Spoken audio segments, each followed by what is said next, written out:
விடுப்பு இல்லாமல் பள்ளிக்கு வருவது பெற்றோர்களின் திணிப்பு. விடியலே வேண்டாம் என்று நினைக்கும் போதுதான் என்னை தட்டி எழுப்பி பள்ளிக்கு போடா என்று சொல்லுவார் என் அம்மா. நாளை பள்ளி என்று இரவெல்லாம் எங்களுக்கு தூக்கமே வராது.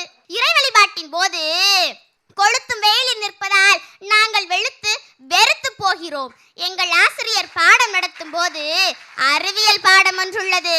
தூக்கமே வராத எங்களுக்கு தூக்கமே வந்துவிடும். வாழையின் அளவுதான் நாங்களே இருக்கிறோம். அதிலும் எங்களை மரங்களுக்கும் செடிகளுக்கும் தண்ணீர் ஊற்றச் சொல்வது என்ன நியாயம்? பெற்றோர்களின் திணிப்பால் நாங்கள் கல்வி கற்றால் அதிக மதிப்பெண்களும் பாராட்டுகளும் தான் ஒருவனை உயர்த்தும் என்று தவறாக புரிந்து கொண்டு பிடிக்காத பள்ளிக்கு போ போ என்று பெற்றோர்கள் எங்களை திணிக்கத்தான் செய்கிறார்கள். பெற்றோர்களின் திணிப்பால் வராத கலையும் அறியாத அறிவியலையும் படி படி என்று சொன்னால் என்ன அர்த்தம்?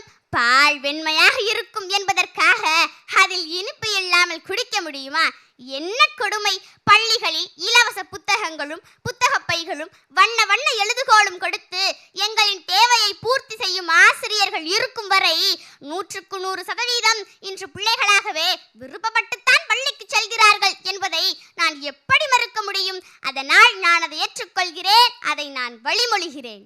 100% நீ பள்ளிக்கு போனாதான் பெரிய கேடயமும் பரிசுகளும் தருவார்கள் என்றும் மற்ற பிள்ளைகளோடு எங்களை ஒப்பிட்டும் படாத பாடுபடுத்துகிறார்கள். ஆண்டு விழாவின் போது தங்கள் பிள்ளைகளும் பரிசு வாங்க வேண்டும் என்பதற்காகவே முன்கூட்டியே சேர்க்க வேண்டிய சேமிப்பை ஆண்டு இறுதியில் பெரிய தொகையை பெருமைக்காக கட்டுவது பெற்றோர்களின் தவறான திணிப்புதானே.